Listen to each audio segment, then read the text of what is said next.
మన గత వారం 19వ కీర్తన మనం 6 వచనాల వరకు ధ్యానించాం. మరి ఇది 7 నుంచి చివరి వరకు చదువుదాం. 19వ కీర్తన 7 నుంచి 14వ వచనం వరకు మనం చదువుకుందాం. యెహోవా నియమించిన ధర్మశాస్త్రము యథార్థమైనది, అది ప్రాణమును తెప్పరిల్లజేయును. యెహోవా శాసనము నమ్మదగినది, అది బుద్ధిహీనులకు జ్ఞానము పుట్టించును.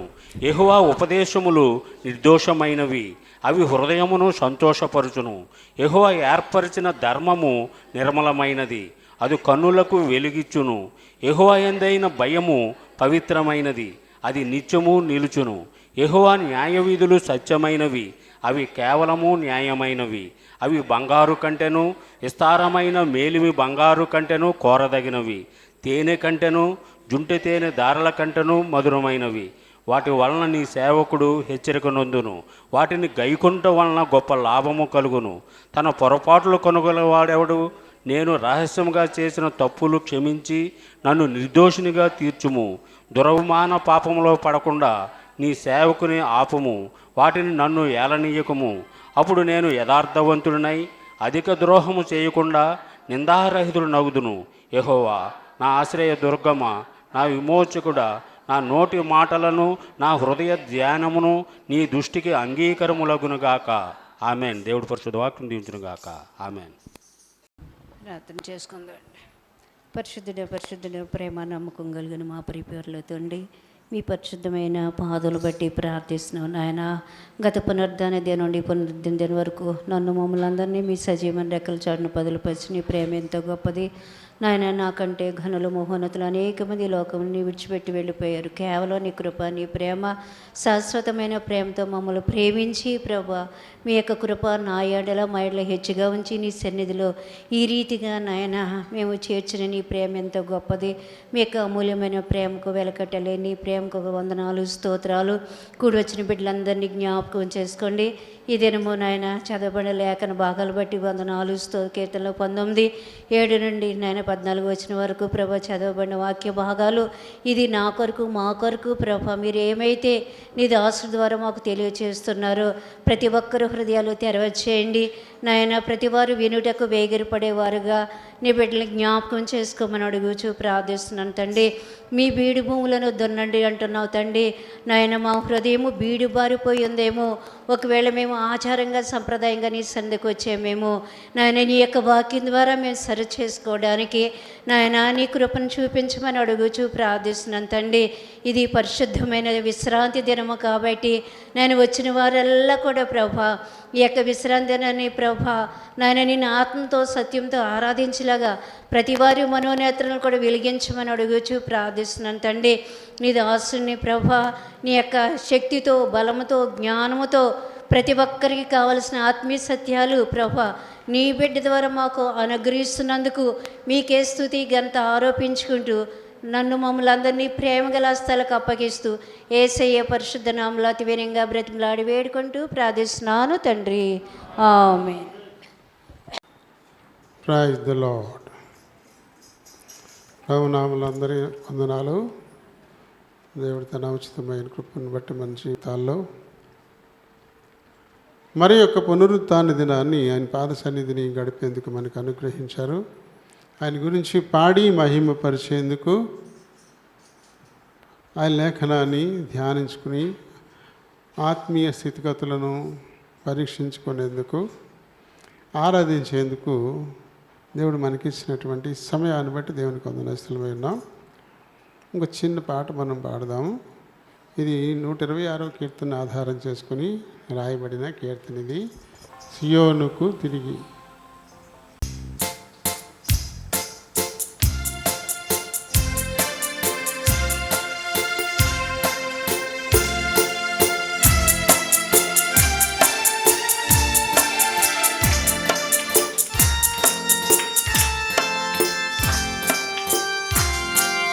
సియోనుకు తిరిగి కరలో నుండి విడిపించి యెహోవా తప్పించినప్పుడు యెహోవా తప్పించినప్పుడు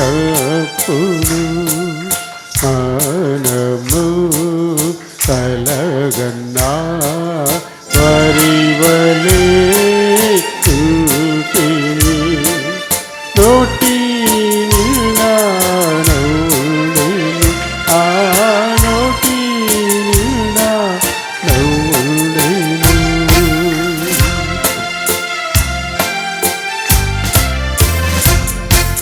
యెహోవా వీరి కొరకు గొప్ప కార్యములు చేసెనని యెహోవా వీరి కొరకు గొప్ప కార్యములు చేసెనని అన్యాయనులు చెప్పుకొనిది అన్యాయనులు చెప్పుకొనిది సంతోష భరితులమైతిమి ఆ సంతోష భరితులమైతిమి సియోనుకు తిరిగి చెరలు నుండి విడిపించి యెహోవా తప్పించినప్పుడు యెహోవా తప్పించినప్పుడు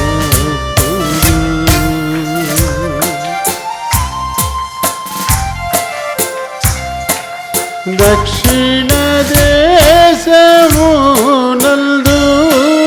ప్రవాహములు పారునట్లు దక్షిణ దేశమునందు ప్రవాహములు పారునట్లు యెహోవా చెరపట్టబడినా యెహోవా చెరపట్టబడినా మా వారిని రక్షించుము మా వారిని రక్షించుము సియోనుకు తిరిగి చెరలు నుండి విడిపించి యెహోవా తప్పించినప్పుడు యెహోవా తప్పించినప్పుడు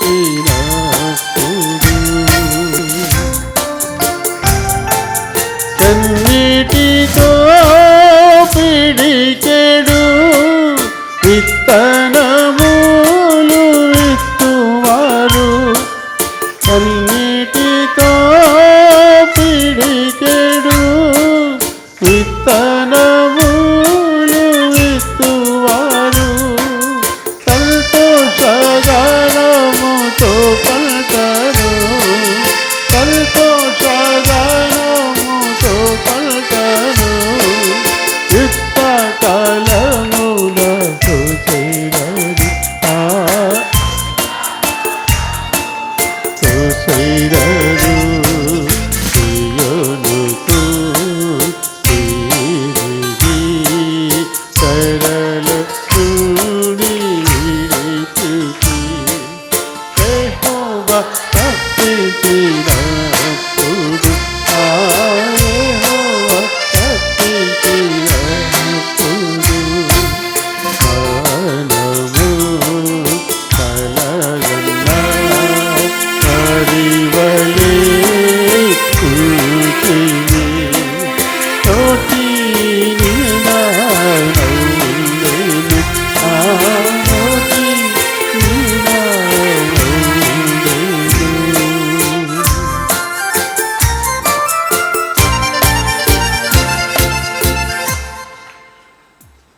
ప్రైజ్ ద లార్డ్. మరి గత ఆదివారం మనం ఈ 119వ కీర్తనని మనం ధ్యానించడం ప్రారంభించాం. ఇందులో 14 వచనాలు ఉన్నాయి. ఈ 14 వచనాలని మనం 3 భాగాలుగా విభజించుకోవచ్చు. అందులో మొదటిది సృష్టి దేవుని మహిమకు సాక్ష్యంగా ఉంది.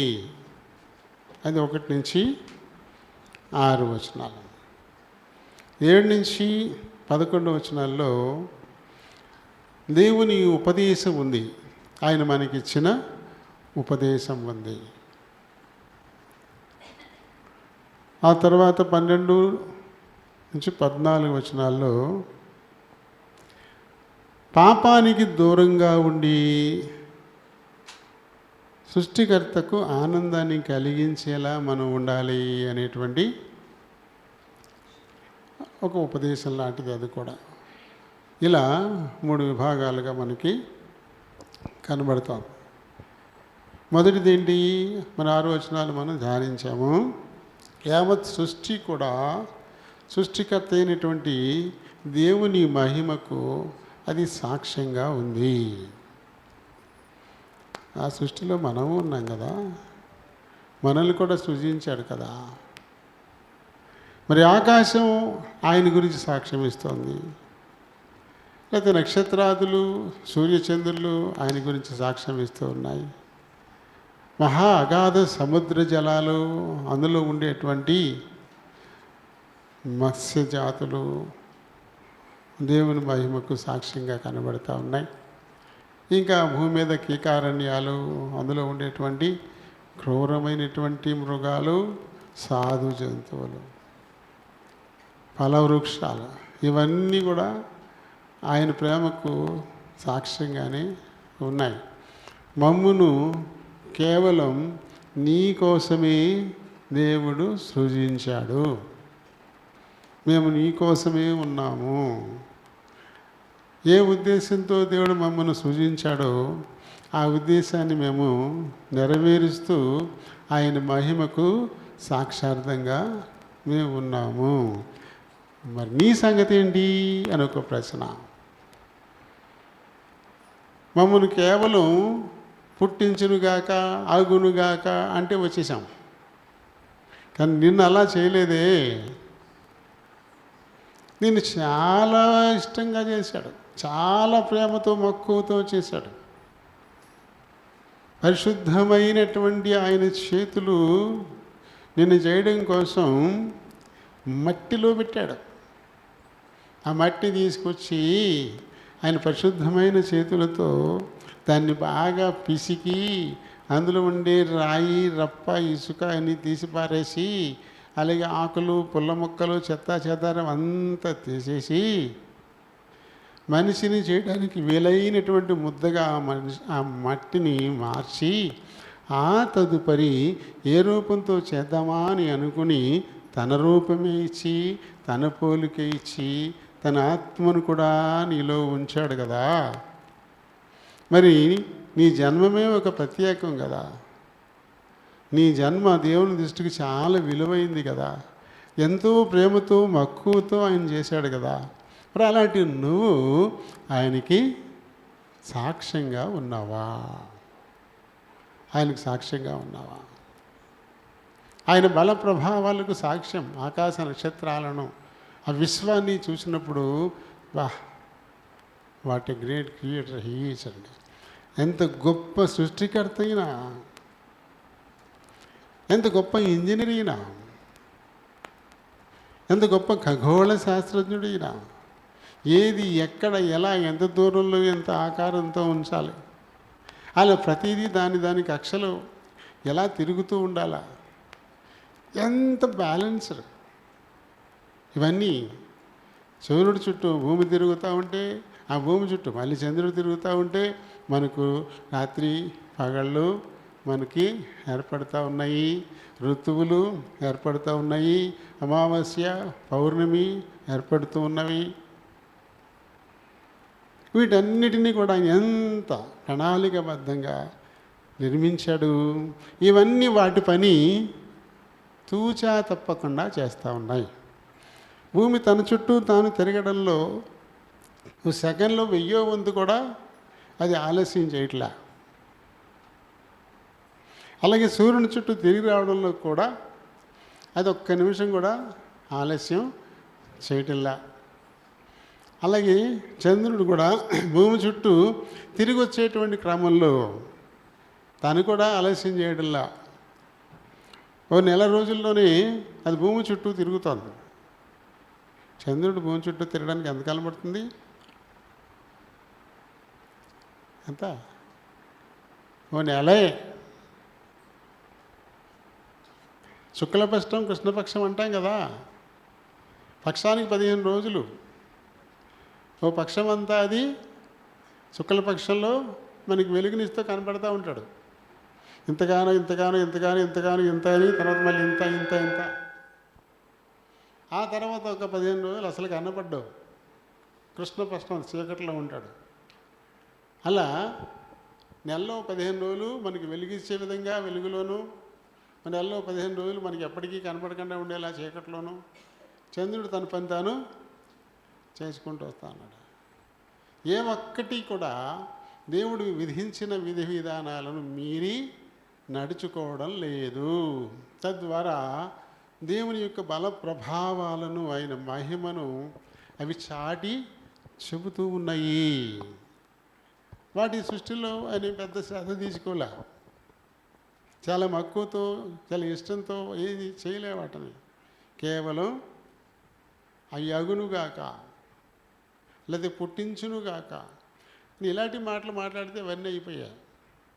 కానీ మనిషిని అలా కాకుండా చాలా మక్కువతో పరిశుద్ధమైన తన చేతులను మట్టిలో పెట్టి ఆ మట్టిని బాగా పిసికి శుభ్రపరిచి అందులో ఏ విధమైన కల్మషం అంటే పుల్ల కానీ ఆకు కానీ రాయి కానీ చిన్న ఇసుక రేణువు కానీ ఏమన్నా నిలబడదు.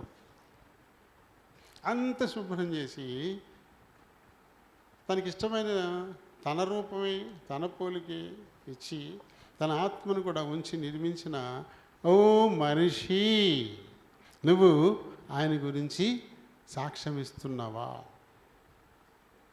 దేవుని కోరిక కూడా అదే కదా.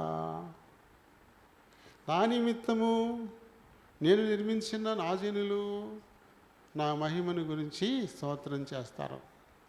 అదే కదా యెషయాలో చెప్పింది. యెషయా 43:21 మనం చదువు. ఆయన నిమిత్తం ఆయన స్తోత్రాన్ని ప్రచురం చేయడం కొరకే మానవ జాతి నిర్మించబడింది. కానీ తన పని తాను చేస్తున్నారా? ఈ మనుషులు చేస్తున్నారా?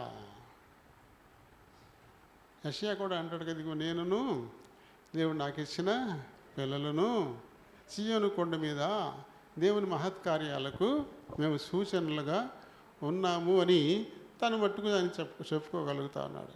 అలా ప్రతి ఒక్కరూ కూడా అదిగో నేనును నాకు ఇచ్చిన కుటుంబము మేము దేవుని యొక్క బల ప్రభావాలకు ఈ భూమి మీద సూచనలుగా ఉన్నాము అని చెప్పగలుగుతామా? అలా చెప్పినప్పుడు కదా దేవుని మహిమకు మనం సాక్షులుగా ఉండేది. నేను ఎన్ని మార్లు చెప్తున్నాను సాక్ష్యం, చాలాసార్లు చెప్తున్నాను. 10 ఏళ్ళు అయిపోయింది. అప్పుడు ఎంత అద్భుతంగా దేవుడు మనల్ని కాపాడగలడో. ఆ కారు యాక్సిడెంట్లో దేవుడు నన్ను ఎత్తి రోడ్డు మీద కూర్చోబెట్టిందే దానికి సాక్ష్యం. అది మామూలు అద్భుతం కాదు అసలు. 91వ కీర్తనలో 11, 12 వచనాల్లో ఏదైతే దేవుడు చెప్పాడో అది నా పట్ల ఆయన నెరవేర్చాడు. అక్కడ వాగ్దానం చేసిన దేవుడు ఆయన నమ్మదగిన వాడెప్పటికీ కూడా.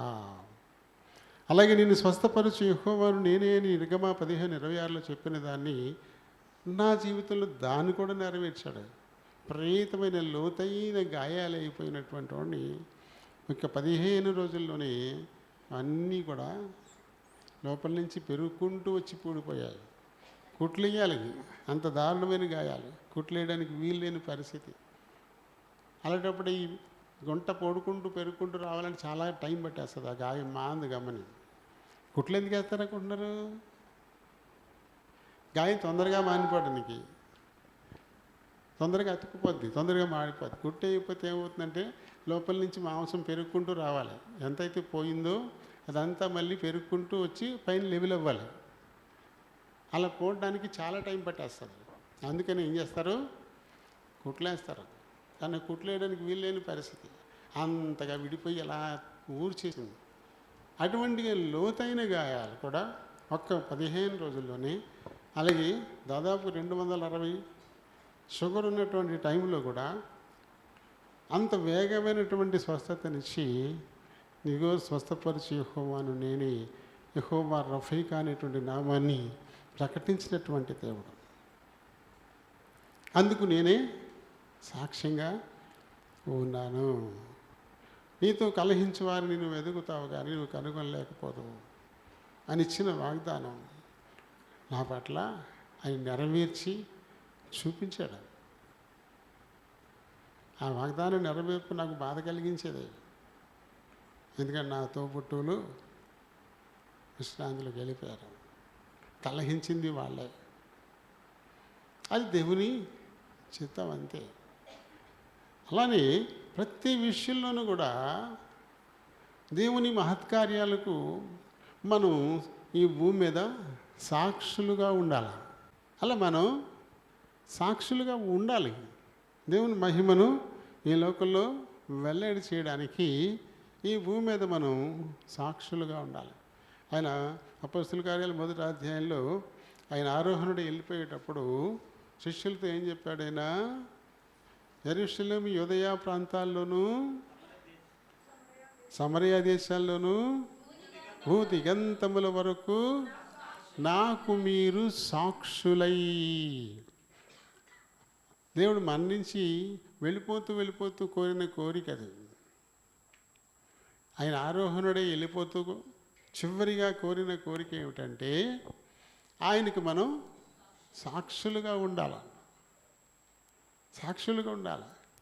అప్పుడు చెప్పింది యెరూషలేములోను యూదయ సమరయ ప్రాంతాల్లోనూ భూదిగంతాల వరకు అని అప్పుడు చెప్పాడు. ఇప్పుడు మనం అడవి కొలంలోను నిడమరు మండలంలోను ఇలా చెప్పుకోవాలి. మనం ఈ అడవి కొలలో ఆయనకి సాక్ష్యంగా ఉండాలి, నిడమరు మండలంలో ఆయనకి సాక్ష్యంగా ఉండాలి. అది ఏలూరు జిల్లాలో ఆంధ్రప్రదేశ్లో ఈ రకంగా మనం ఆయన సాక్షులుగా ఉండాలి. ఆయన బల ప్రభావాలు ఎలాంటివి, ఎలాంటి కార్యాలు చేయగలడు. సృష్టి యావత్తు ఆయన గురించి సాక్ష్యం ఇస్తోంది, ఆయన మహింపరుస్తోంది. కాబట్టి ఆయన స్వహస్తాలతో ఎంతో మక్కువతో చేసుకున్న మనిషికి మరింత బాధ్యత ఉంది. ఆయన సాక్షార్థంగా ఈ భూమి మీద ఉండడం కదా. ఈ విషయంలో మనం ఆయనకి సాక్షులుగానే ఉన్నామా? దేవుని బల ప్రభావాలు మన ద్వారా వెల్లడవుతున్నాయా? ఆయన సాహస కార్యాలు మన ద్వారా వెల్లడవుతున్నాయా? వాటి ద్వారా మనం ఆయన్ని ఘనపరుస్తున్నామా? ఆయనైతే ఒకటే చెప్పాడు, నన్ను ఘనపరుచు వారిని నేను ఘనపరుతును. ఆయనకి సాక్షార్థంగా ఈ లోకంలో మనడం ద్వారా మనం ఆయన్ని ఘనపరిస్తే అప్పుడు ఆయన మనల్ని ఘనపరిచేటువంటి వాడుగా ఉన్నాడు. ఆయన మనల్ని ఘనపరచువాడుగా ఉన్నాడు కదా. అది యావత్ సృష్టి ఆయన గురించి సాక్ష్యమిస్తోంది. ఆయన సృష్టిలో చూసిన ప్రతీదీ కూడా ఆయన బల ప్రభావాల్ని చాటి చెబుతోంది. తర్వాత 7 నుంచి 11వ వచనం వరకు మరొక భాగం. ఇది ఆయన ఉపదేశం. దేవుని ఉపదేశం ఆయన మహిమను వెల్లడి చేస్తుంది. ఆయన ఉపదేశం కూడా ఆయన మహిమను మనకి తెలియపరుస్తూనే ఉంది. ఎలా అంటే దేవుని జ్ఞానం, దేవుని ప్రేమ, దేవుని ప్రభావం, దేవుని మహిమ ఇవన్నీ కూడా లోపము లేనివిగా ఆయన వాక్కు వెల్లడి చేస్తుంది. లోపం లేదు. ఎప్పుడు లోపం ఉంటుంది? మనలో ఎప్పుడు లోపం ఉంటుంది? ఇచ్చిన మాట మనం నెరవేర్చినప్పుడు మనలో లోపం ఉంటుంది. సత్యానికి నిలబడినప్పుడు మనలో లోపం ఉంటుంది. మోసకారిగా ఉన్నప్పుడు మనలో లోపం ఉంటుంది కదా. కానీ ఆయనలో అలాంటి లోపం ఏది లేదు. ఆయన వాక్కులో అలాంటి లోపం ఏది లేదు కదా. అయితే ఆయన వాక్కును అనుసరించి ఈ భూమి మీద ఆయన సాక్షార్థంగా నడిచేటువంటి వారికి ఏ కొరత, ఎలాంటి కొరత ఉండదు. అలాంటి కొరత ఉండదు. 12వ కీర్తనలో 6వ వచనాన్ని మనం చదువుదాం. యెహోవా మాటలు పవిత్రమైనవి, అవి మట్టి మూసలో 7 మార్లు కరిగి ఊదినటువంటి అంటే వెండి అంత అసలు ఏ మాత్రం కూడా మాటలో లోపం అనేది ఉండదు, లోటు కొరత డెఫిషియన్సీ అనేది ఏమాత్రం కూడా ఉండదు. అంత స్వచ్ఛమైనవి ఆయన మాటలు. అంటే మనిషిని అంటారు కల్మషం లేనివాడని. మనిషిలో కల్మషం ఏంటి? మనిషిలో ఏమైనా మట్టి వస్తుందా? మనిషిలో ఏమైనా చెత్త వచ్చిద్దా? మరి ఈ మాట ఎందుకన్నారు అంటే మనిషిని కలుషితం చేసేటువంటి లక్షణాలు అసత్యం, అసూయ, ద్వేషం, స్వార్థం, మోసం, కపటం ఇలాంటివి ఏమున్నాయో ఇవి ఎవరిలో ఉంటాయో వారు వాటి చేత కలుషితమైపోతారన్నమాట.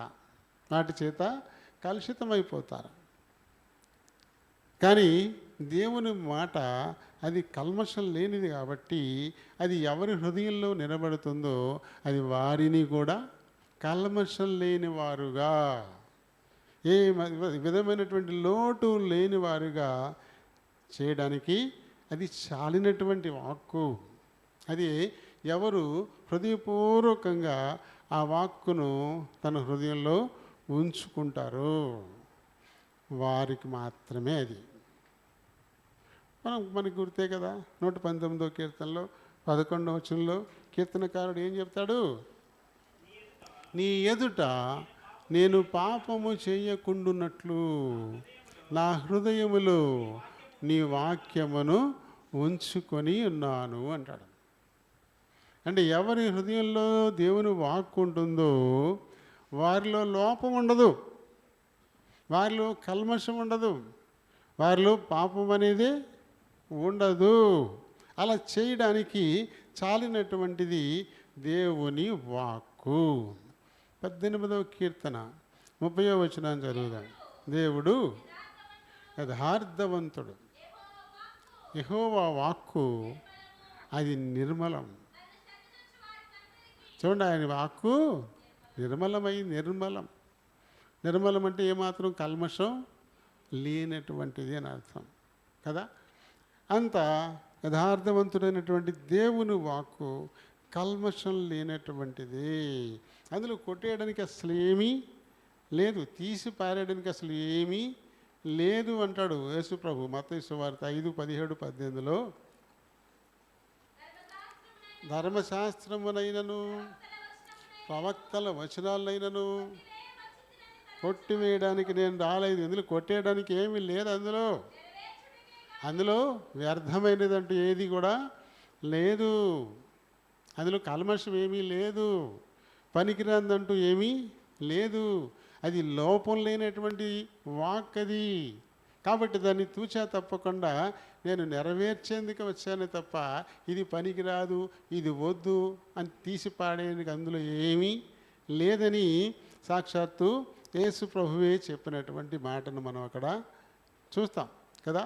అలాగే ద్వితీయోపదేశకాండము 22:8 వచనాన్ని చదువుదాం. అది ఏమన్నాం ఇదివరకు కట్టించినప్పుడు దాని మీద నుండి అది పెట్టగోడ గురించినటువంటి మాట. లోపం ఉందా అందులో? దాన్ని ఎవరైనా తప్పుపడతారా? ఎందుకు ఇది అనవసరం అంటారా? పెట్టగోడ గురించి మాట్లాడుతున్నాడు ఆయన. చాలా చిన్న విషయం నుంచి చాలా ఉన్నతమైన విషయం వరకు అన్నీ ఆయన దగ్గర ఉన్నాయి, అన్నీ చెప్తాడు ఆయన. ఆ పెట్టగోడ కట్టకపోతే దాని మీదకి ఎవరైనా ఎక్కి పడిపోతే అతని హత్యాదోషం నీ ఇంటికి వస్తుంది. కాబట్టి నువ్వు కొత్త ఇల్లు కట్టినప్పుడు పెట్టగోడ కట్టడం మాత్రం నువ్వు అస్సలు మర్చిపోవద్దు. చూడండి ఎంత చక్కటి మాటలు. మరి 24:5 ద్వితీయోపదేశకాండం 24:5 కొత్తగా పెళ్లి చేసుకుంటే ఇక్కడ మళ్ళీ పెళ్లి చేసుకుంటాడు. పెళ్లి చేసుకుని సైన్యంలోకి వెళ్ళిపోతే సైన్యంలోకి వెళ్ళాడు, చత్తాడో బతుకుతాడో ఎవరికే తెలీదు. పెళ్లి చేసుకుని వెళ్ళిపోయాడు అనుకోండి, అది చచ్చిపోయాడు అనుకోండి, ఇప్పుడు ఈ అమ్మాయి ఏమవుద్ది? మొండమైపోయిపోద్ది, తన జీవితం అంతా నాశనం అయిపోద్ది. అలాగే తనకు ఒక వారసుడు అంటూ ఎవడు కూడా లేకుండా అయిపోతాడు. మంచిదేనా ఇది? ఇది సరైంది కాదు. కాబట్టి సైన్యంలోకి వెళ్ళకూడదు. పెళ్లి చేసుకున్నప్పుడు ఆమెతోటి కొన్నాళ్ళ పాటు కాపురం చేయాలి. ఆ తర్వాత ఆమె నీళ్ళాడింది, వంశోద్ధారకుడు రావడానికి ఓకే అనుకున్నప్పుడు అతను వెళ్ళచ్చు. అప్పుడు అతని వంశం నిలబడుతుంది. ఆమె భూమి మీద బతకడానికి తనకు ఒక ఆధారం, ఒక బెడ్ అంటూ తనకు ఉంటాడు. ఏమీ లేకుండా అలా పెళ్లి చేసుకుని ఇలా రాయలెక్కెత్తే అది సరైందేనా? అది చూడండి, ఇలా చాలా మంచి విషయాలు ఎన్నెన్నో మన మేలు కోరి. కానీ చాలామంది ఏం చేస్తున్నారు, ఇప్పుడు మా అబ్బాయి కోవిడ్లో పని చేస్తున్నాడు, పెళ్లి చేసుకుని వెళ్ళిపోతాడు, కమ్ముని ముహూర్తాలు ఎట్టి చేయండి అంటారు. మా అబ్బాయి అమెరికాలో పని చేస్తున్నాడు, పెళ్ళాకనే మేము విమానం ఎక్కేస్తా, టికెట్ ఓకే చేసేసుకున్నాము, గమ్ముని పెళ్లి చేసుకుని విమానం ఎక్కేస్తా అంట. ఎందుకు చేసుకోవడం లేదు పెళ్ళి? ఆ దేశంలోనే సైనికుడిగా ఉద్యోగానికి వెళ్ళొద్దు అన్నాడు ఆయన. అలాంటిది ఏకంగా విమానం ఎక్కి దేశాంతరం వెళ్ళిపోతున్నారు వీళ్ళు. అలాంటప్పుడు పెళ్లి చేసుకోవడం ఎందుకు? పెళ్లి చేసుకోవడం నీ ఇష్టాన్ని నువ్వు తిరుగు. పెళ్లి చేసుకుంటే నీ భార్యతో నువ్వు ఉండిపోవాలి అంతే, నువ్వు వదిలిపెట్టిపోవడానికి కాదు. అది దేవుని చిత్తం కాదు అది. కానీ చాలామంది అదే చేస్తున్నారు. ఈ ఆడపిల్ల తల్లిదండ్రులు కూడా అబ్బో అమెరికా అంటే అమెరికా అల్లుడు దొరుకుతున్నాడు మనకి, అమెరికా అల్లుడు. ఆ పిల్ల గొంతు కోసేస్తున్నారు. అసలు అత్తారింటికి వెళ్ళడానికే వణుకుతా భయపడతా ఉంటుంది. అలాంటిది పక్క ఊర్లో కాదు, కనీసం పక్క రాష్ట్రంలో కూడా కాదు, ఇంక వేలాది మైళ్ళ దూరంలో ఉన్నటువంటి ఎక్కడో అమెరికా పంపేస్తున్నారు. ఎలా తను బతుకు? చాలా కష్టం కదా.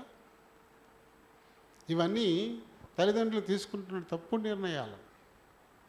దేవుడు దీన్ని మెచ్చుకోవట్లేదు, అసలు మెచ్చుకోవట్లేదు. చేసుకుని తీసుకెళ్ళిపోతున్నాడు కదా అంటున్నారు. తీసుకెళ్ళిపోతే తనకి మంచి చెడ్డ చెప్పేవాళ్ళు ఎవరు?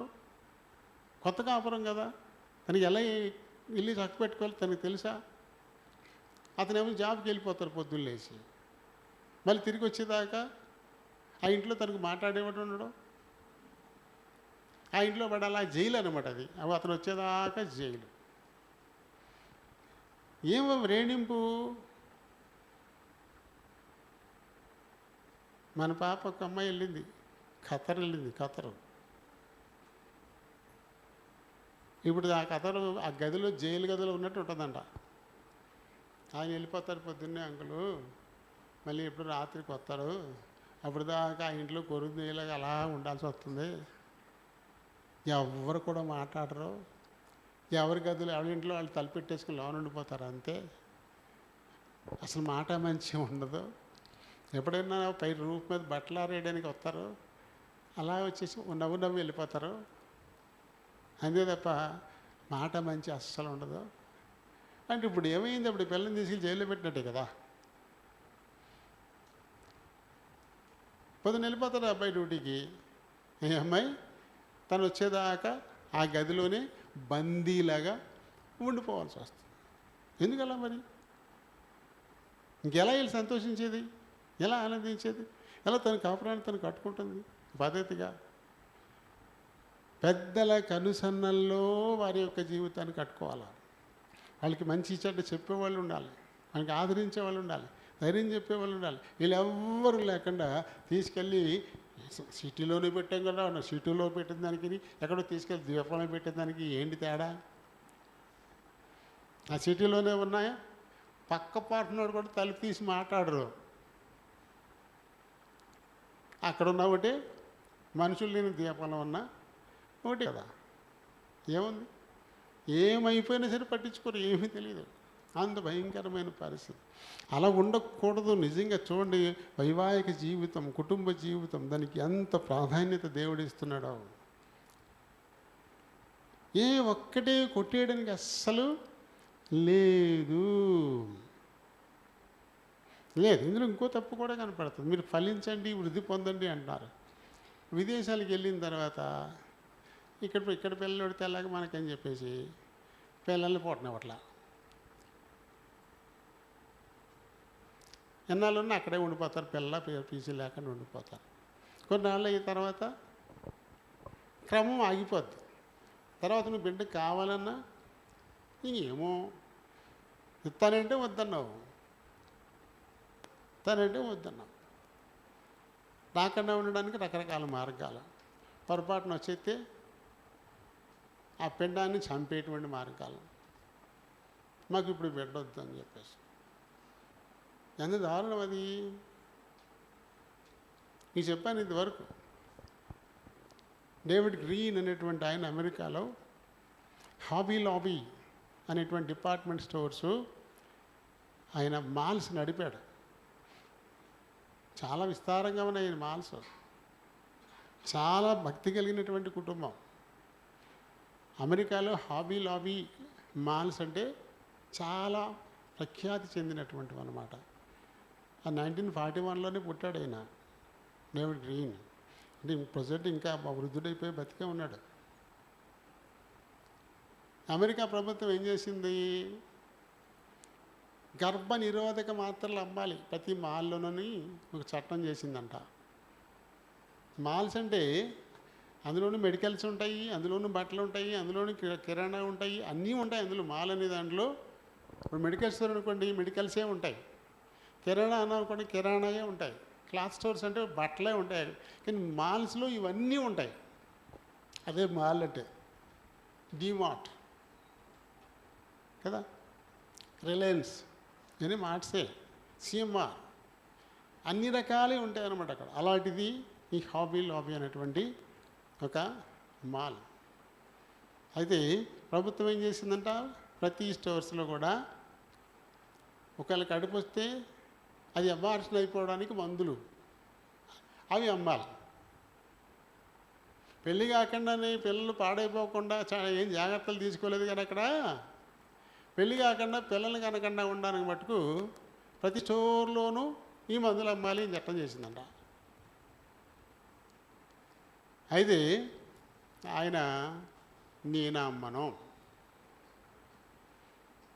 మా దేవుని ఆజ్ఞకు విరుద్ధం, నేను నరహత్య చేయను, నరహత్యకు అవసరమయ్యేటువంటి మందు లేదా ఒక మనిషిని చంపడానికి అవసరమైన కత్తి నేను అమ్మను అని భీష్మించి కూర్చున్నాడు. లేదు అమ్మాల్సిందే అన్నారు వాళ్ళు. నేను అమ్మను అని అండమే కాకుండా ఒక చిన్నపాటి యాజిటేషన్ కూడా తీసుకొచ్చాడు. ఆయన కూడా కొంతమంది ఆయన కూడా వచ్చారు, ఇలాంటివి మేము అమ్మం అని చెప్పేసి. లేదు నువ్వు అమ్మాల్సిందే, లేకపోతే నీ మాల్స్ మూసేస్తామన్నారు. నువ్వు మూసేసినా సరే నేను అమ్మనన్నాడు అంతే. మొత్తం సీలేసేశారు. ఆయన మాల్స్ అన్నీ మూసేశారు, సీలేసేశారు. ప్రభుత్వం తలుచుకుంటే ఇంకేముంది, ఇంకా మనిషి ఏం చేయగలుగుతాడు? ఇంకా వీళ్ళు వాళ్ళు ఎందుకు వచ్చిన చేదత్తవరా బాబా నీకు? నువ్వేమైనా అబార్షన్ చేస్తున్నావా ఏంటి? నువ్వేమైనా అతి చేస్తున్నావా, కత్తి అమ్ముతున్నావా, అంతే కదా అన్నారన్నమాట. కత్తి అమ్మిన దాన్ని బట్టే కదా ఆడు కొనుక్కుని కోడి చంపేస్తున్నాడు. నువ్వు కత్తి అమ్మకుండా ఉంటే ఆడికి ఆయుధం దొరకదు, ఆడు చంపడు కదా. అంటే ఆడు చంపడానికి నువ్వు పరోక్షంగా కారణమే కదా. ఇది డేవిడ్ గ్రీన్ ఆలోచన. కానీ మిగతా వాళ్ళు ఎందుకు వచ్చిన గొడవ బాబు ప్రభుత్వంతో? నువ్వేమైనా అబార్షన్ చేస్తున్నావు ఏంటి? ఆ మళ్ళీ అమ్మేసేదానికి మొత్తం అన్నీ మూసేశారు. ఇప్పుడు చూడు, వేలాది మంది పనిచేసే వాళ్ళకి పని లేకుండా అయిపోయింది, నీకు ఎంత టర్న్ ఓవర్ పోయింది, రోజు కోట్లల్లో అమ్ముతున్నావు అని వాళ్ళు తెగ చెప్పారంట ఆయనకి. ఎందుకు రాజీ పడిపో, అమ్మేస్తానని చెప్పు. నేను అమ్మను, నష్టం వచ్చినా ఇంకోటి వచ్చినా నా దేవుని వాక్కుకు నేను విరుద్ధంగా నడుచుకోను. నేను ఆ దేవుడు ఒట్టినేది చెప్పడు, కాబట్టి ఆయనే నాకు ఉపాయాన్ని చూపిస్తాడు. నేను మటుకు ప్రభుత్వ ఆజ్ఞను నేను పాటించను, అటువంటివి నా మాల్స్లో నేను అమ్మను, మూసని అని చెప్పేసి మొత్తం కుటుంబ సమేతంగా ఉపవాసం ఉండి ప్రార్థన చేయడం మొదలెట్టారంటాడు. ఆయన నువ్వే ఇచ్చినటువంటి ఆజ్ఞ మాకు నరహత్య చేయకూడదని. కానీ నరహత్య చేయమని ప్రభుత్వమే ప్రోత్సహిస్తుంది. నేను చేయనందుకు నా షాపులు మూసేశారు, మరి న్యాయం తీర్చేవాడు నువ్వే కదా అంటూ ఇంటిల్లిపాది ఉపవాసం ఉండి ప్రార్థన చేసి సుప్రీంకోర్టులో కేసు వేశారు.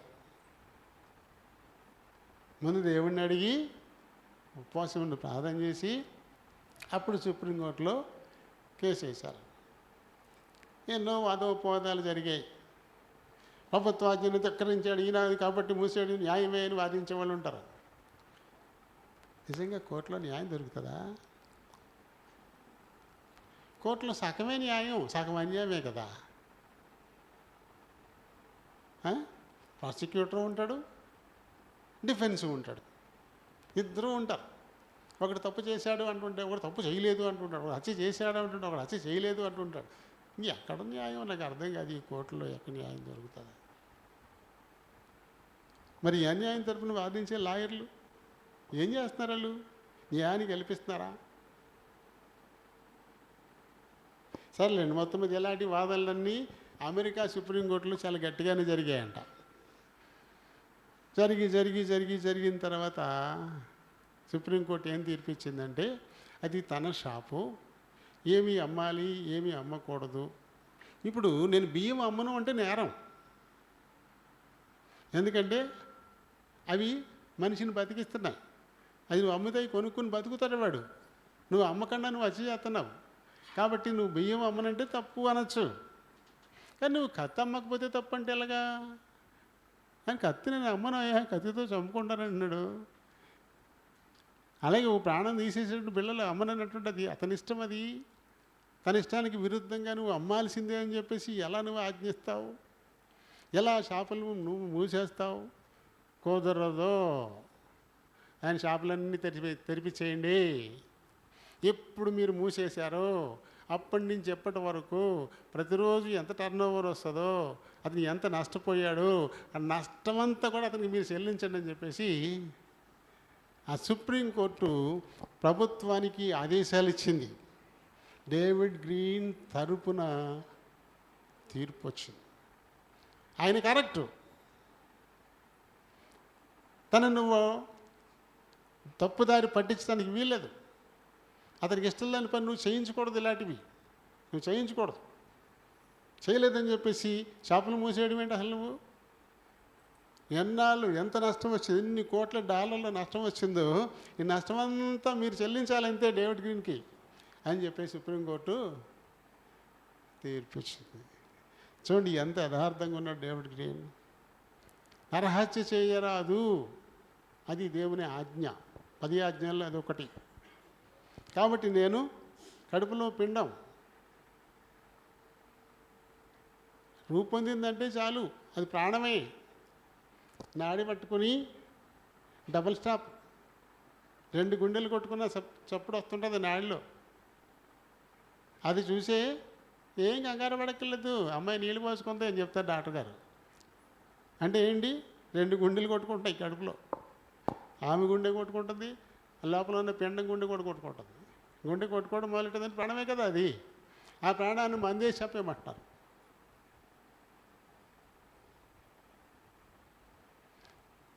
కుదరదన్నాడంతే దేవుడికి. నేను చెప్పను, ఆ మందులు నేను అమ్మను. దేవుడు ఆయన పక్షాన తీర్పిచ్చాడా లేదా? వ్యాపారం చేయకుండానే ఎన్నేళ్ళు మూతపడ్డాయో అన్ని సంవత్సరాలు అంతకాలానికి సరిపడా లాభం మొత్తం ఇచ్చేసింది అమెరికా ప్రభుత్వం. అది మన దేవుని నమ్మకత్వం, ఆయన వాక్కు అది. కాబట్టి ఎవరైనా పెళ్లి చేసుకుంటే తన భార్యతో కాపురం చేసి తన వారసుల్ని కనుక్కోవాలా. తనకు ఒక ఆధారం ఉంచి వెళ్ళాలి. తనకు ఒక ఆధారం ఉంచి యేసు ప్రభువుని సిలువేసేస్తుంటే తల్లికి ఒక ఆదరణ చూపించాడు ఆయన. యోహాను పిలిచి, ఇదిగో నీ తల్లి. వాళ్ళ అమ్మని పిలిచి, అమ్మ ఇదిగో నీ కుమారుడని ఆదరణ చూపించి వెళ్ళినటువంటి వాడు. అలాంటిది పెళ్లి చేసుకుని ఒక ఆదరణ చూపించుకుని వాడు యుద్ధంలోకి వెళ్ళిపోయి అక్కడ చచ్చిపోతే ఎలాగా? అందుకని అది కుదరదు. యుద్ధం ఓపిగా జరుగుతూ ఉన్నా సరే వాడు కొత్తగా పెళ్లి చేసుకుంటే తన భార్యతో ఉండాల్సిందే, సైన్యంలోకి వెళ్ళడానికి లేదు అని చెప్పి ఆయన మాట చెప్పాడు, ఆజ్ఞాపించిన వాడు. ఇలాంటివి ఎన్నో మనం చూస్తాం. అదే ద్వితీయోపదేశకాండం 23:12. ఉమ్. చూడండి ఇక్కడ ఇదేంటంటే ఆ మధ్యకాలంలో ఈ బాబుగారి ప్రభుత్వం ఆయన ఇది వరకు పరిపాలన చేసినప్పుడు ఉమ్మడి ఆంధ్రప్రదేశ్లో పచ్చదనం పరిశుభ్రం అంటూ కార్యక్రమం మొదలెట్టారు. Clean and green. పచ్చదనం పరిశుభ్రం, క్లీన్ అండ్ గ్రీన్. మొత్తం పరిసరాలన్నీ చాలా శుభ్రం చేయాలా, చక్కటి మొక్కలు నాటాలా, ఎక్కడ చెత్త అనేది ఉండడానికి లేదు. ఏ ఊరికి వెళ్ళినా వెల్కమ్ చెప్పేది ఏంటి? ఆ ఊరికి ప్రతి ఊరు చివర అనుకుంటా వచ్చేదే తప్ప ఆ ఊరు చివరి ఎంట్రన్స్ ఏంటి? నిప్పులే కదా, అవే వెల్కమింగ్ చేస్తుంటాయి. అలాగే ఊరు వదిలిపెట్టి అవతలికి వెళ్ళిపోయినప్పుడు కూడా బాయ్ బాయ్ చెప్పే కూడా అవే. అంత దరిద్రం మనం నాశనం చేసేసుకుంటూ ఉంటాం మనం. అలాంటివి ఉండడానికి లేదు అని చెప్పేసి ఇప్పుడు చెప్తున్నారు. కానీ ఎప్పుడు మోషే ద్వారానే చెప్పించాడు ఆయన. నువ్వు బహిర్భూమికి వెళ్ళేటప్పుడు నువ్వు ఒక మరుగు ప్రదేశాన్ని ఎంపిక చేసుకోవాలా, నీ చేతితో ఒక గసికి పట్టుకెళ్ళాలా, తీసుకెళ్ళి నేలలో ఒక రంధ్రం చేయాలా, అప్పుడు ఆ రంధ్రంలో నువ్వు విసర్జన చేసేసి మళ్ళీ ఆ మట్టి నువ్వు కప్పేయాలా. అప్పుడు పరిశుభ్రంగానూ ఉంటుంది, ఇది నేలకు ఎరువయ్యి తర్వాత వేసే మొక్కలకి అది చాలా ఉపయోగపడుతుంది అని అక్కడ చెప్పేశాడు. అది ఇప్పుడు చేస్తున్నారు మన వాళ్ళు. పచ్చదనం పరిశుభ్రం, క్లీన్ అండ్ గ్రీన్ అంటూ ఇప్పుడు మొదలెడుతున్నారు. కానీ ఎప్పుడు చెప్పాడు దేవుడు అది కదా, వేల సంవత్సరాల క్రితమే చెప్పబడినటువంటి మాటలు అవి. కాబట్టి ఆయన మాటలు ఎలాంటి లోపం, ఎలాంటి కొరత, ఇది తప్పు అని చూపించడానికి అసలు ఏది కూడా ఉండదు. అది వాక్. మరి ఇలాంటి వాక్కును నువ్వు ప్రేమిస్తున్నావా? అలాంటి వాక్కును నువ్వు ప్రేమిస్తే దేవుని ప్రేమించినట్టే. నన్ను ప్రేమించువారు నా ఆజ్ఞలను గైకొంటారు అన్నాడు యేసు ప్రభు. అలాంటి వాక్కును ప్రేమిస్తున్నావా? ప్రేమించి ఆయనకి సాక్ష్యంగానే ఉండాలా. ఆయన ఏదైతే చెప్పాడో, ఇప్పుడు డేవిడ్ గ్రీన్ సాక్ష్యంగా ఉన్నాడు. దేవుడు ఇచ్చినటువంటి ఆజ్ఞ నరహత్య చేయకూడదు అన్నదానికి తను ఈ భూమి మీద సాక్ష్యంగా నిలబడ్డాడు. సుప్రీంకోర్టే ఆయన వెనకాల నిలబడింది. ఎన్నో వేల కోట్లు నష్టం వచ్చుద్దు, అన్ని వేల కోట్ల నష్టాన్ని కూడా ప్రభుత్వం తనకి ఇవ్వాల్సినటువంటి పరిస్థితి. ఆయన దేవుని ఆజ్ఞను నేను పాటిస్తాను అని చెప్పేసి దేవునికి కనపరిచాడు. దేవుడు ఆయనకి కనపరచడా? సుప్రీంకోర్టు ఇలాంటి తీర్పు వస్తే డేవిడ్ గ్రీన్ దేశం అంతా ఎంత గొప్పడైపోతాడు. బా, నిజంగా మనిషి అంటే ఆయనరా బాబా, ఎలా ఎదుర్కొన్నాడు ప్రభుత్వాన్ని. ప్రభుత్వాన్ని ఓడించాడు కదా. చూడండి ఎంత గొప్ప పేరు. ఎందుకు మనం ఇతనికి డేవిడ్ గ్రీన్ గురించి చెప్పుకుంటున్నాం? మనం దేవుని ఆజ్ఞలను పాటించి ఆయన వాక్కుకు ఆయన ఆజ్ఞలకు సాక్షార్థంగా ఈ భూమి మీద ఇప్పటికీ ఉన్నటువంటి వాడు ఆయన. ఇప్పుడు 83 సంవత్సరాలు ఎంత వచ్చింది దానికి? 41లో పుట్టాడు అంటే ఇప్పటికి ఎన్ని వస్తాయి? 83 సంవత్సరాలు వస్తాయి అంతే. 83 సంవత్సరాలు. ఇప్పుడు ఇంకా భూమి మీదే ఉన్నాడు ఆయన డేవిడ్ గ్రీన్ కదా. ఇంకా తర్వాత రెండవ మాట, ఈ వాక్కుకు ఎలాంటి శక్తి ఉందంటే మానవ హృదయాన్ని మార్చేటువంటి శక్తి ఉంది. మానవ హృదయాన్ని మార్చేసేటువంటి శక్తి ఈ వాక్కుకి ఉంది. కాబట్టి నేను నిజంగా మారాలి అనుకున్నటువంటి వాళ్ళు ఈ వాక్కును స్వీకరించాలి. ఎవరి హృదయంలో ఈ వాక్కు ఉంటుందో వారి జీవిత విధానం మారిపోతుంది. ఎందుకంటే మార్చేటువంటి శక్తి దానికి ఉంది ఖచ్చితంగా, తిరగలేదు, సందేహమే లేదు. ఇగో ఈ వెళ్ళేసుకుని తలపోటు తగ్గిపోద్దని డాక్టర్ ఇచ్చే మందు కూడా మోసం చేయొచ్చు మనల్ని. అలాంటి బిళ్ళ చాలా మింగుతావు, తలపోటు మాత్రం తగ్గుతాం. అంటే పేరు తలపోటు బిళ్ళే, కానీ లోపం ఉంటుంది అందులో. ఉండాల్సిన మందు అందులో ఉంచరు, మోసం, కల్తీ. కానీ ఇక్కడ అలాంటి కల్తీ ఏమి ఉండదు ఈ మాటలో. ఇది ఎవరి హృదయంలో చొరబడుతుందో వారి హృదయాన్ని ఖచ్చితంగా అది మార్చేస్తుంది. అటువంటి శక్తి ఉంది. నైనా నేను మారాలి, నేను మారాలి అంటూ ఉంటారు. నేను బాగా మారాలి, నేను బలపడాలి అని ప్రార్థన చేయండి అంటారు. ప్రార్థన చేయండి అంటాం కాదు. నువ్వు మారేలా, నిన్ను మార్చేసేలా దేవుని వాక్కు నీ హృదయంలో చోటి, దేవునికి నీ హృదయంలో చోటి, అది నిన్ను మార్చేస్తుంది అంతే. ఏ మాత్రం సందేహం లేదు అందులో. మరి ఈ విషయంలో మనం పొట్టి జక్కయ్య దగ్గరికి వెళ్ళొచ్చు. పొట్టి జక్కయ్య ఆయన దగ్గరికి మనం వెళ్ళొచ్చు. ఆయన ఏం చేశాడు? యేసు ఎవరో అని చూడాలనేటువంటి ఒక కోరిక అతని హృదయంలో బలంగా పెట్టుకున్నాడు. యేసును గురించినటువంటి కోరిక అంతే. యేసు అనేటువంటి పేరే మార్చేస్తుంది. ఆ పేరులోనే అంత గొప్ప శక్తి ఉంది. యేసు నామంలో దెయ్యాలు పరిగెత్తుకుపోతాయి. యేసు నామంలో వ్యాధులు కుదిరిపోతాయి కదా. అంత గొప్ప నామం అది. అటువంటి యేసు నామాన్ని ఇతను హృదయంలో పెట్టుకున్నాడు. యేసు ఎవరు అని చూడాలని ఎప్పుడైతే తను ఆశపడ్డాడో అప్పుడే అతని హృదయంలోకి యేసు వెళ్ళిపోయాడు. ఎప్పుడైతే యేసు అనేటువంటి పేరు అతని హృదయంలో చొరబడిందో అప్పుడే అతనిలో మార్పు స్టార్ట్ అయిపోయింది కదా. అతనిలో మార్పు ప్రారంభమైపోయింది. అందులో అంత శక్తి మనకి కనబడుతూ ఉంటుంది. యేసు ఎవరో అని చూడాలని అనుకున్నవాడు ఏమన్నా చూడకుండా వెందిరిగిపోయాడా? చూడడానికి అనుకూలమైన పరిస్థితులు అయితే ఏమీ లేవు అక్కడ. ఎందుకంటే ఇతను పొట్టోడు, ఇతను శరీర ఆకారంలో కురస మనిషి. మరి ఇప్పుడు యూదులందరూ కూడా ఇప్పుడైనా సరే 6 అడుగులు ఉంటారు. వాళ్ళంతా దగ్గర 6 అడుగులు తక్కువే ఉండరు. యశ్ప్రభు కూడా 5'11" 5 అడుగులు 11 అంగుళాలు ఎత్తు, దగ్గర 6 అంగుళాలు ఆయన హైట్ కూడా. 5.5 పైనే ఉంటారు తప్ప ఎవరు తక్కువ ఉండరు. ఈయన 5.5కి తక్కువడు. పొట్టోడని ఎవరిని అంటారు? 5 అడుగులు కూడా లేని వాళ్ళని పొట్టోడు అంటారు. 5 అడుగులు దాటితే అంత పొట్టోడు అని ఏమనరు. 5 లోపు పడితేనే పొట్టివాడని చెప్తారు. ఈయన పొట్టోడు. ఈయన ఆకారంలోనూ పొట్టోడే, గుణంలోనూ పొట్టోడే. విశాలమైన గుణం కాదు ఇతంది, కొరచ. ఎంతసేపు దోచేసుకోవడమే, ఎవరిని ప్రేమించడం, ఎవరి పట్ల దయ చూపించడం, అందరినీ లాక్కోవడమే, ఏదో రకంగా లాక్కుని పోగేసేసుకోవడమే, స్వార్థం, ధనాపేక్ష, ఇవే మనుషులను ఏమాత్రం కూడా ప్రేమించలేనటువంటి స్వభావం ఉంది. అటువంటి వాళ్ళు ఒక కోరిక కలిగింది.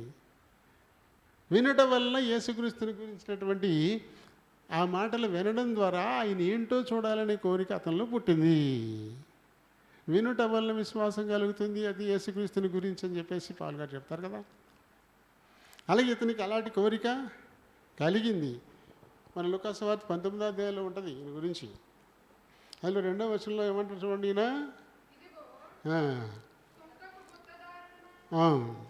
ధనవంతుడు అయిన జక్కయ్య అను పేరు గల ఒకడు. యేసు ఎవరు? ఏంటి ఈయన గుణగణాలు ఏంటి అసలు? ఈయన పూర్వోత్తరాలు ఏమిటి అసలు? ఈయన కార్యాలు ఏమిటి అసలు? ఎలా ఇలాంటి కార్యాలు చేస్తున్నాడు ఈయన?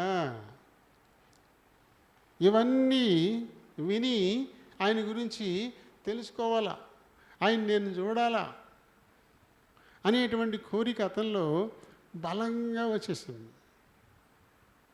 వచ్చేసి ఆయన ఎరుకో పట్టణంలోకి వచ్చాడన్న సంగతి తెలిసి ఈయన కూడా చూడడానికి, ఈయన ఎరుకో పట్టణస్తుడే, చూడడానికి వెళ్ళాడు. వెళ్తే అక్కడ ఆయన చుట్టూ చాలా గుంపు ఉండిపోయింది. అందరూ చాలా ఎత్తైన వాళ్ళే. ఈయన చూస్తే పాడు భుజాల దగ్గరికే వస్తున్నాడు. ఎంత రకాలుగా ఇలా చూద్దాం అనుకున్నా సరే యేసుప్రభు కనబడట్లా. ఇలా మనకి కొన్ని కోరికలు కలుగుతుంటాయి చూద్దామని, కానీ వీలు పడకపోతే మానేస్తాం. చూద్దామని కోరిక కలుగుద్ది, కానీ అది కొంచెం ఇబ్బందికరంగా ఉందనుకో, ఆ పని అని చెప్పేసి సర్ది చెప్పేసుకొని మానేస్తాం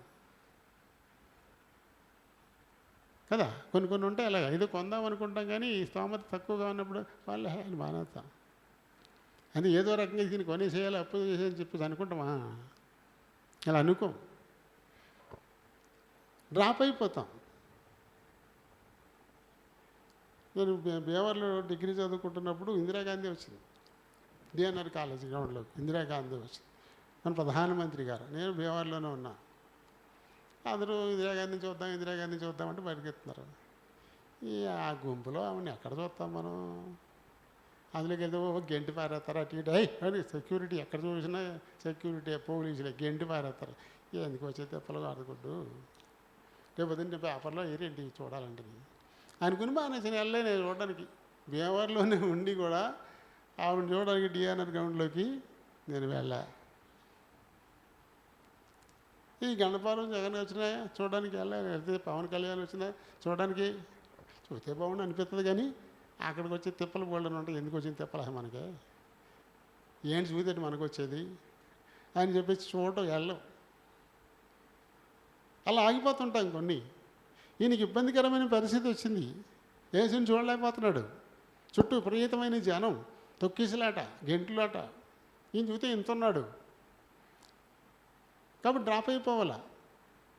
కానీ డ్రాప్ అవ్వాలా అంటే ఎంత బలంగా యేసు అనేటువంటి పేరు అతని హృదయంలోకి వెళ్ళిపోయింది. ఆయన్ని చూడాలి అనేటువంటి కోరిక ఆయన హృదయంలో ఎంత బలంగా ఉందో చూసుకోవచ్చు. దీన్ని బట్టి మనకేది కొద్దిపాటి కోరిక కలుగుద్ది, కానీ ఇంత బలమైన కోరిక ఉండదు. నేను మారాలి అనే కోరిక కలుగుద్ది, కానీ ఇంత బలమైన కోరిక ఉండదు. ఏమైనా సరే నేను మారాలి అనేటువంటి కోరిక ఉండదు. అందుకని వస్తుంటాం, పోతుంటాం, వింటుంటాం, వదిలేస్తుంటాం. కాలం వల్ల గడిచిపోతానే ఉంటుంది. ఎంత వేగంగా గడిచిపోతుంది తెలిసే టైము. నిన్న మొన్న కళ్ళు ఆపరేషన్ చేసుకున్నట్టుంది. ఈవేళకి 2 ఏళ్ళు పూర్తి అయిపోయింది. నేను కళ్ళు ఆపరేషన్ చేసుకుని ఈ రోజుకే 2 సంవత్సరాలు పూర్తి అయిపోయింది. చూడండి ఎంత వేగంగా.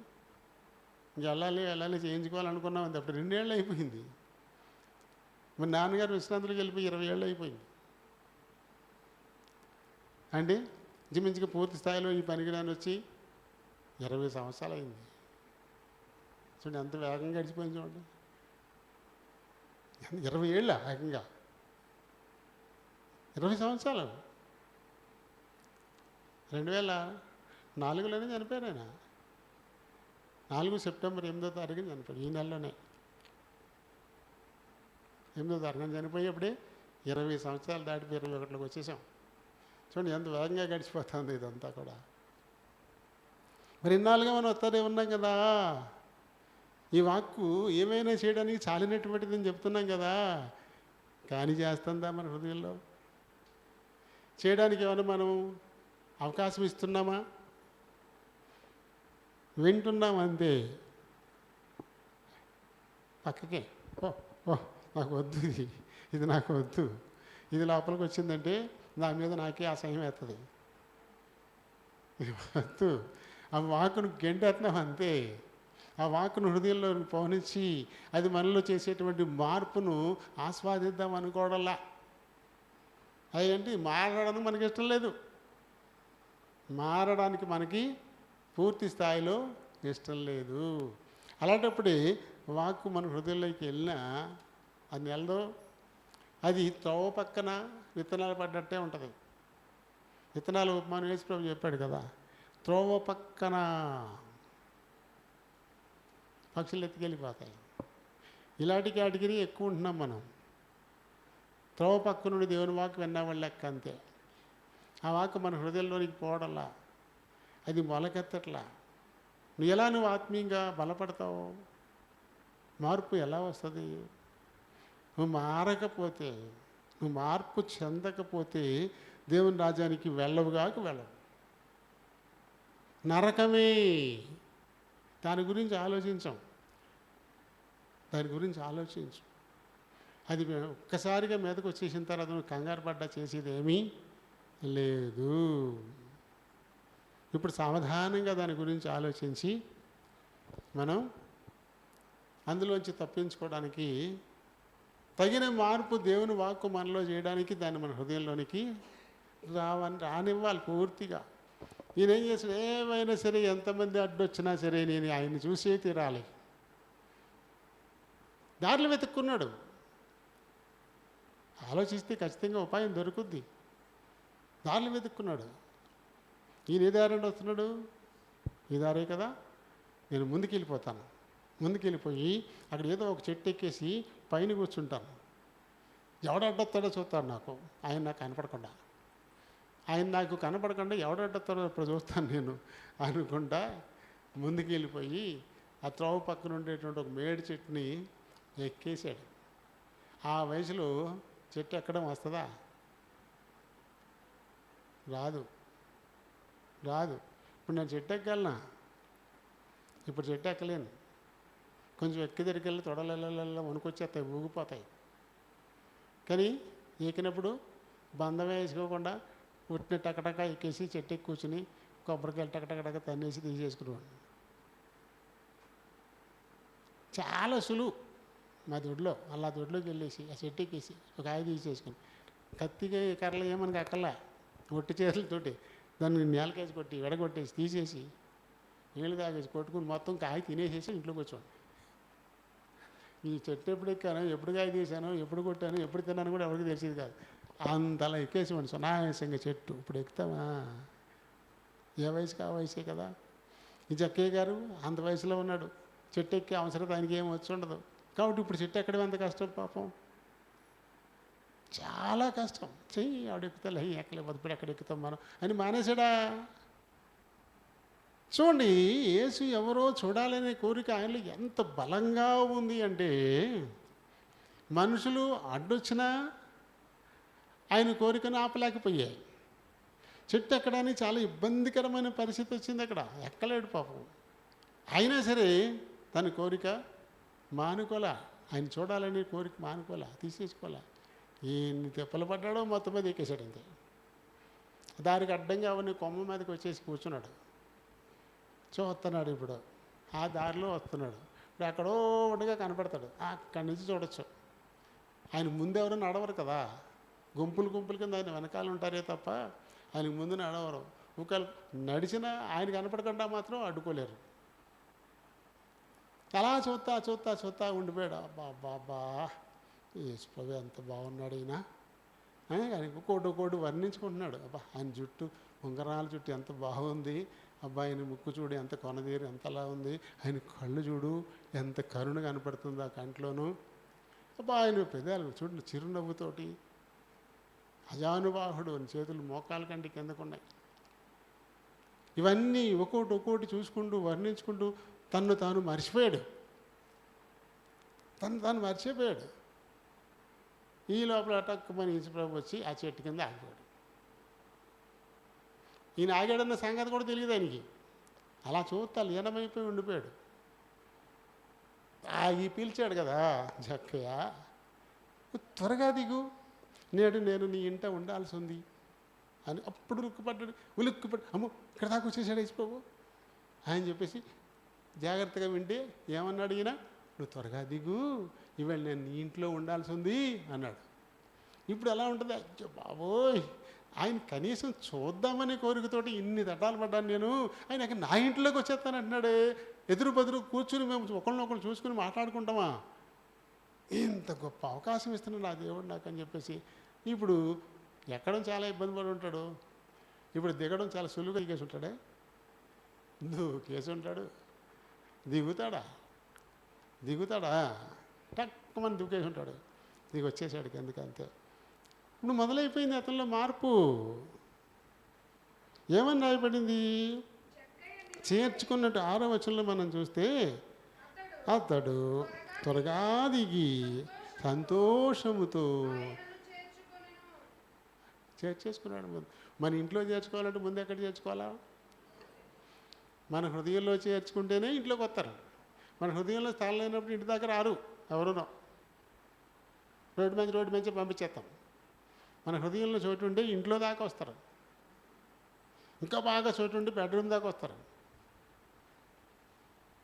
నిజంగా రోడ్డు మీదే ఎక్కడికక్కడే ఆయన హృదయంలో చేర్చేసుకున్నాడు. హృదయంలో చేర్చేసుకున్నాడు. వెంటనే చేర్చేసుకున్నాడు. ఎప్పుడైతే యేసు ప్రభుని పూర్తిగా ఆయన హృదయంలోకి వెళ్ళిపోయాడో ఇప్పుడు ఆ హృదయం ఏమైపోతుంది? మారిపోతుంది. వాళ్ళని మార్పులు వచ్చేస్తున్నాయి అక్కడ. ఇప్పుడు ఇప్పటిదాకా ఏం చేశాడో అవన్నీ తప్పుగా కనపడతాయి తనకి.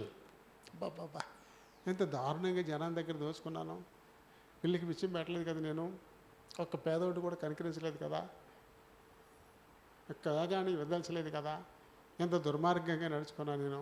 ఇవన్నీ తప్పులైపోతున్నాయి. వెంటనే ప్రభువా నా ఆస్తిలో సగం పేదలకు ఇచ్చేస్తాను ఇప్పుడు నేను. సగం ఏకంగా ఒక్క కానీ ఇసరలే. అంతకుముందు ఓ అన్నాడు. అసలు ఎవరు అడగరాన్ని, ఆయన అడగరు ఎవరు కూడా, ఎందుకంటే ఎవరికి ఇవ్వడం. అలాంటిది ఇప్పుడు నా ఆస్తిలో సగం నేను పేదలకు ఇచ్చేస్తాను అంటాడు. చూడండి మార్పులు ఎలా మొదలవుతున్నాయో. దేవుని వాక్కు ఏం చేస్తుంది? మార్చేస్తుంది. దేవుని వాక్కు మార్చేస్తుంది. నా ఆస్తిలో సగం ఇప్పుడు పేదలకు ఇచ్చేస్తానంట. ఇంకా నేను ఎవరి దగ్గరైనా అన్యాయంగా ₹1 తీసుకుంటే రూపాయికి ₹4 చెల్లిస్తానంట. అంటే మొత్తం ఇల్లు కడిగేసినట్టు అయిపోద్ది. ఇక ఇంకేం ఉండదు ఇక తనకి. ఆస్తిలో సగం పేదలకు ఇచ్చేసిన తర్వాత రూపాయికి 400 చెల్లించాలంటే ఇంకేముంటుంది ఇంట్లో. ఎవరి దగ్గరైనా ₹1 తీసుకుంటే ఇప్పుడు ₹4 ఇస్తానంటున్నాడు. ఎన్ని రెట్లు ఇవ్వాలి? ఎక్కువ. ఇంకో ₹3 వేసి ఇవ్వాలి. రూపాయికి ఇంకో ₹3 వేసి ఇవ్వాలి. అంటే తనకంటూ ఇంకేమీ మిగలదు. మొత్తం శూన్యం చేసేసుకుంటున్నాడు అంతే. ఎందుకంటే యేసు ప్రభువు నాలోకి వచ్చాడు చాలా అంతే, ఆయన నా ఇంట్లోకి వచ్చాడు చాలా అంతే, వీటితో నాకు ఇంకా పని లేదు. అది దేవుని వాక్యం ఏం చేస్తుందంట? అది సమస్తమును మార్చి పారేస్తుంది. హృదయాన్ని మార్చేటువంటి ఒక గొప్ప శక్తి యేసు అనేటువంటి నామం. ఎందుకంటే యేసు అంటేనే వాక్కు కదా. ఆ వాక్యమే దేవుడై ఉండెను, ఆ వాక్యమే శరీరధారి అయి కృపా సత్య సంపూర్ణుడిగా మన మధ్య నివసించెను. ఇది యోహాను సువార్త 1:14 చదువుతాం కదా మనం. యేసు అంటే వాక్కే, వాక్యం అంటే యేసే. యేసును చేర్చుకున్నాడు అంటే దేవుని వాక్కును తన హృదయంలో చేర్చుకున్నాడు. ఎప్పుడైతే ఈ వాక్ ఆయన హృదయంలోకి వెళ్ళిపోయిందో పూర్తిగా అతను బతుకు చిత్రమే మారిపోయింది. మొత్తం ఏమంటాడు ఆయన? నేడు ఈ ఇంటికి రక్షణ వచ్చి ఉన్నది, ఇతడును అబ్రహాము కుమారుడే. అందరూ ముక్కునేలేసుకున్నారు. ఏంటి ఈ జక్కయ్య, ఇతడు అబ్రహాము కుమారుడా, ఇతనింటికి రక్షణ వచ్చిందా? ఎంత పీనాసుడు, ఎంత దుర్మార్గుడు, ఈ మాత్రం కనికరం లేనివాడు, పిల్లి పిచ్చిం పెట్టినాడు. తనేమైతే ఇప్పుడు దేవుని వాక్కు ఆ హృదయంలోకి వెళ్ళింది. ఇప్పుడు అంతే, అతని హృదయం మొత్తం మారిపోయింది. ఆ చిత్రపటం మారిపోయింది మొత్తానికి. ఇప్పుడు ఎన్నో రోజులుగా ఆయన కూడా తిరుగుతున్నవాడు ఒక్కడికి కూడా ఇలాంటి భాగ్యం లేదు. ఆయన వాక్కును హృదయంలో చేర్చుకోకుండా ఎన్నాళ్ళు ఆయన చుట్టూ తిరిగితే మాత్రం మార్పు వస్తుంది. అందుకని మొదటివారు కనపడేవారును కడపట్టేవారు మొదటివారు అవుతారు అని వాక్యం చెప్తాను. మొదటి నుంచి ఆయనతో పాటు ఎంతోమంది తిరుగుతున్నారు. ఏ ఒక్క శిష్యుని గురించి కూడా ఈ మాట చెప్పలేదు ఆయన. ఆయన ఏర్పరచుకున్న 12 మంది శిష్యుల్లో ఏ ఒక్క శిష్యుడి గురించి అయినా ఆ మాట చెప్పారా? ఆయన మొదటి వాళ్ళే కదా, మరి వాళ్ళు మొదటి వాళ్ళే కదా. కానీ వాళ్ళు ఇలాంటి సర్టిఫికెట్ పొందలా. ఇదిగో యోహాను, నువ్వు అబ్రహాము కుమారుడివే, నీ ఇంటికి రక్షణ వచ్చింది. ఇదిగో పేతురు, నువ్వు అబ్రహాము కుమారుడివే, నీ ఇంటికి రక్షణ వచ్చింది. ఇదిగో యాకోబు, ఇలా చెప్పాడు. ఎవరి గురించి అన్నా? ఎవరి గురించి ఈ మాట చెప్పాలా?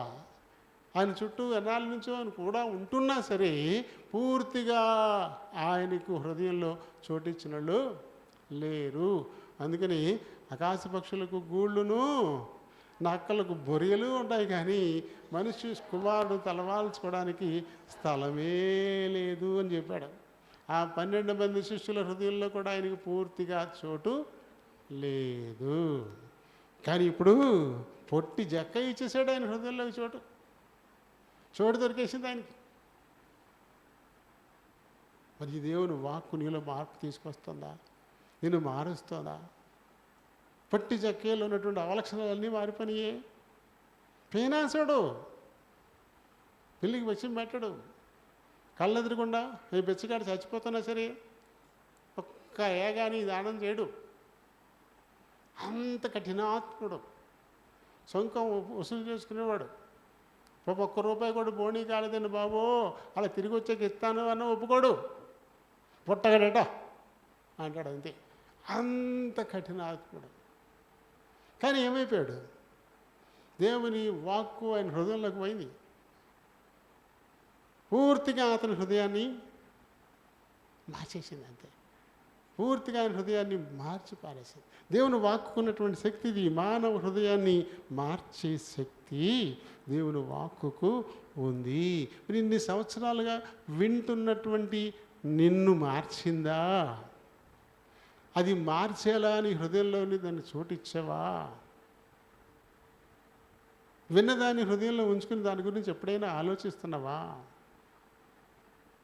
నువ్వు ఆలోచించకపోతే, దాని గురించి ధ్యానం చేసుకోకపోతే, అది ఎంత శక్తి కలిగిందైనా సరే నీకు ఏ విధంగానూ అది మేలు చేయలేదు. 119వ కీర్తన 25వ వచనం చూడండి. నా ప్రాణము మంటిని హత్తుకొనుచున్నది నీ వాక్యము చేత. అది ఆయన వాక్కు ఎవరి హృదయంలో ఉండదో, ఆయన వాక్కు ఎవరిని మార్చదో అలాంటి వాళ్ళు మరణ శిక్ష కింద ఉన్నట్టే. నీవు జీవించుచున్నావన్న పేరే కానీ నువ్వు మృతుడవే అని వాక్యం చెప్తాను. ప్రభువుకు హృదయంలో చోటు ఇవ్వకపోతే, ఆ వాక్యమై ఉన్న ప్రభు నీలో మార్పు తీసుకొని రాకపోతే నువ్వు ఈ నరకపు శిక్షను దాటలేవు. అది దాటాలి అంటే ఆయన వాక్కుని హృదయంలో కార్యం చేయాలి. ఖచ్చితంగా నరకానికి వెళ్ళిపోతాడని చెప్పేసి ఈ పొట్టి జక్కయ్య గురించి అందరూ విన్నోళ్ళ చెప్పుకుంటారు. వీడా దరిద్రుడు నరకానికే పోతాడు, వీడు నరకానికే పోతాడని చెప్పేసి అందరూ పైకి అయ్యే జక్కయ్య గారు దండాలని అంటారు. కానీ లోపల నువ్వు నరకానికే పోతావు, నువ్వు ఎదురుకుండా అయ్యబాబు దండాలని అంటారు, పక్కకెళ్ళి నువ్వు నరకానికే పోతావు అని తిట్టే ఉంటారు ఆయన్ని. కానీ ఇప్పుడు ఆయన వెళ్ళిపోయాడు పరలోకానికి. ఆయన తిట్టిన వాళ్ళు ఎవరు ఇంకా అక్కడే వాళ్ళ స్థితిలోనే ఉన్నారు. వాళ్ళ బతుకుల్లో మార్పు లేదు. వాళ్ళు ఇంకా నరకానికి సిద్ధంగానే ఉన్నటువంటి వారు. ఈ రకంగా నిన్ను బతికించడానికి, నీలో మార్పు తీసుకొని రావడానికి, ఆత్మీయంగా నిన్ను జీవింపజేయడానికి చాలినటువంటి వాక్కు నీ హృదయంలో కొలువై ఉందా? దాని గురించి ఆలోచిస్తున్నావా? లేకపోతే కేవలం వినవారు మట్టుగా ఉండిపోతున్నావా? వినేసి వెళ్ళిపోతున్నావా? ఈ లోకం శాశ్వతం కాదు. అనేక మంది వెళ్ళిపోతున్నారు. వీళ్ళు రేపు నువ్వు నేను కూడా వెళ్ళిపోతాం. ఈ మాటలు మనం వింటూనే ఉంటున్నాం. మరి ఎక్కడికి వెళ్ళిపోతామో దాని గురించి ఆలోచిస్తున్నామా? బాబా ఎక్కడ పోతాం అంటూ ఇంకా ఈ లోకం గురించి ఆలోచిస్తున్నావా? ఈ లోకానికి అంత శక్తి ఉంది. చాలా బండ మోకుతో కట్టి పారేస్తుంది నిన్ను. ఒక్క అడుగు కూడా ముందుకెళ్ళలేదు. అంత బలం ఉంది లోకానికి.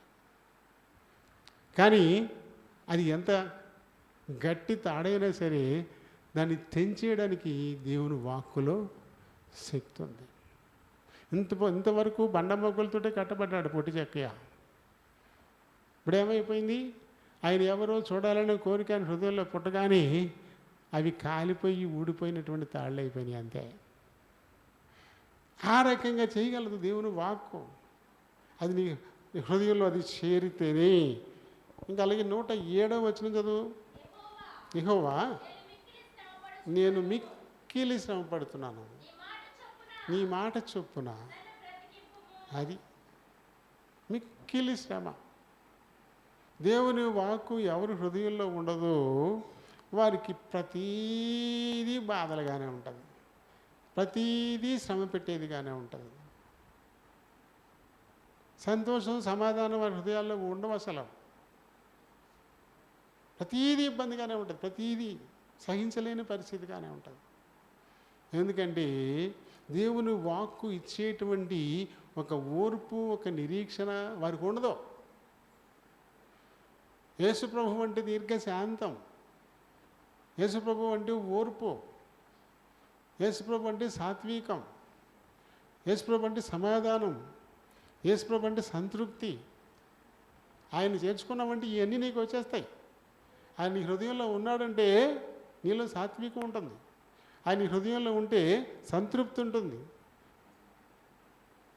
ఆయన నీ హృదయంలో ఉన్నాడంటే సమాధానం ఉంటుంది. కాబట్టి ఏది నిన్ను బాధ పెట్టదు. ఎప్పుడు నీకు బాధ కలుగుతుంది? ఆయనకి నీ హృదయంలో చోటు లేనప్పుడే. ప్రతీది నిన్ను బాధ పెట్టేదే, ప్రతీది నిన్ను బాధ పెట్టేది. ఎంతసేపు నీ వైపు మాత్రమే ఆలోచించేలా చేస్తుంది ఈ లోకం. నీ వైపు మాత్రమే ఆలోచించేలా చేస్తుంది ఈ లోకం. అదే పెద్ద సమస్య. మన వైపునే ఆలోచించుకుంటాం. మనదే బాధ, మనదే కష్టం.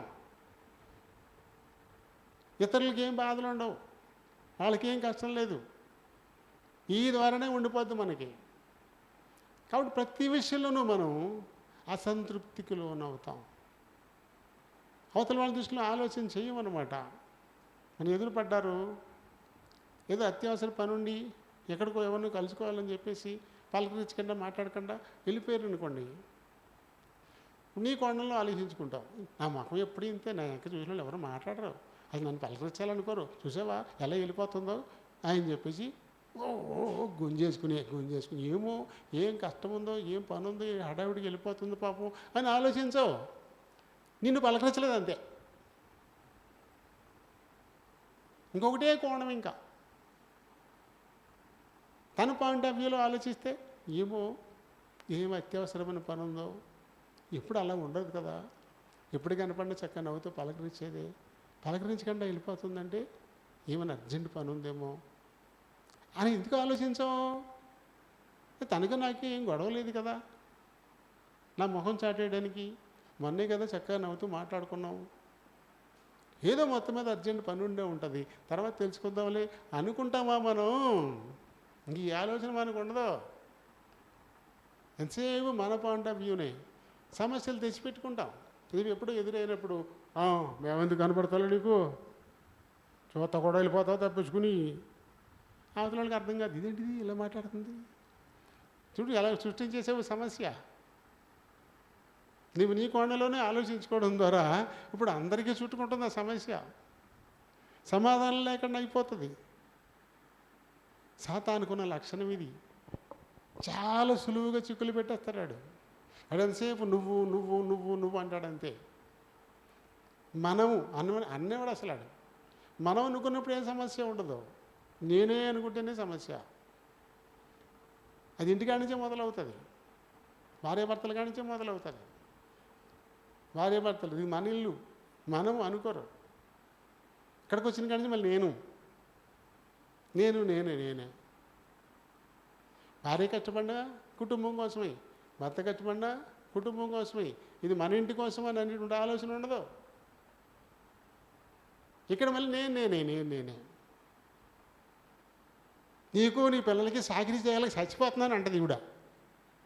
నీకు నీ పిల్లలకేంటి, అది నీళ్ళే కదా. భర్తని నీకు నీ పిల్లలకి ఈ ఇంటికి చాకరీ చేయలేక చచ్చిపోతున్నాను నేను, నా చేతులు అరిగిపోతున్నాయి, తిరిగి నా కాళ్ళు అరిగిపోతున్నాయి, నా నడుము పడిపోతుంది.